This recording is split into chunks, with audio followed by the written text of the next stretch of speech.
Designing a Squarespace template allows you to customize the look and feel of your website. Here's how you can design a template in Squarespace. Choose a template. Log into your Squarespace account and select your website or create a new one. Navigate to the Design tab on the left-hand menu, then click on Template. Browse through the available templates and select one that fits your desired style.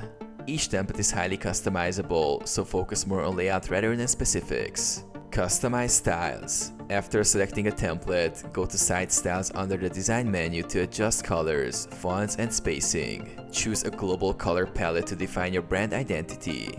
Select from various fonts or upload custom ones to match your style. Adjust spacing, buttons, and other elements to personalize the design further. Edit pages. Use the page editor to modify the content structure. You can drag and drop sections, edit text, and upload images to fit your needs. Add new pages like About, Services, or Contact, and use built-in blocks for image galleries, forms, and videos. Preview and publish. Preview your design to ensure it looks good on both desktop and mobile. Once satisfied, click Publish to make your site live.